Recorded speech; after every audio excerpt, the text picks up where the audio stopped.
DElEd छात्रों को फिर से डीएलएड परीक्षा के विषय पर उच्च शिक्षा निदेशक से मिलना पड़ा। पहले छात्रों को उनके आंदोलन से कोई परिणाम नहीं मिला, इसलिए मंगलवार को फिर से उन्हें उच्च शिक्षा अधिकारी से मिलने शिक्षा भवन में पहुंचना पड़ा। पिछली बार आंदोलन के दौरान उनके ऊपर पुलिस द्वारा लाठीचार्ज किया गया, जिससे काफी छात्र घायल भी हो गए थे। अखिल भारतीय विद्यार्थी परिषद द्वारा आंदोलन के बाद भी राज्य के शिक्षा विभाग ने अभी तक शिक्षा विभाग की ओर से डीएलएड परीक्षा को लेकर अधिसूचना जारी नहीं की है। छात्रों का कहना है कि मंगलवार को उच्च शिक्षा अधिकारी से मिलना इसलिए तय किया गया ताकि पता लगाया जा सके कि विभाग ने उनकी परीक्षा के बारे में क्या सोचा है। साथ ही साथ उनका कहना है कि अगर इस बार भी परीक्षा को लेकर उन्हें कुछ सूचित नहीं किया गया तो वो लोग एक बड़ा आंदोलन भी करेंगे। लास्ट मोमेंटे पुलिशेर द्वारा आमादेर लाठीचार्ज करा हয়েছে।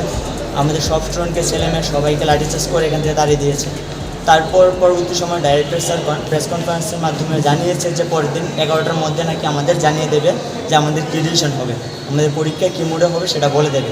এবং পুলিশ আধিকারিক যিনি উনিও বলেছে যে ওনার মিটিংয়ের পরে ডাইরেক্টর স্যার জানিয়ে দেবে যে আগামী কালকে 11টার মধ্যে তোমাদের কী হবে।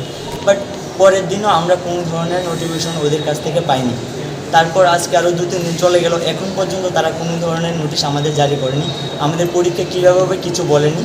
তার জন্য আমরা আজকে সব স্টুডেন্ট মিলে আবার এসেছি, আজকে স্যারের সাথে দেখা করব। এখন স্যার একটা মিটিংয়ে আছে, স্যার বলেছে তোমরা ওয়েট করো, মিটিংটার পরে স্যার আমাদের সাথে দেখা করবে। তারপর মিটিংয়ের পরে আমরা জানতে পারবো স্যার আমাদের কী সিদ্ধান্ত দেয়। আজকে আমাদের যারা এসেছি, আজকে স্যার যদি কিছু না বলে আমরা আজকে ওখান থেকে যাবো না।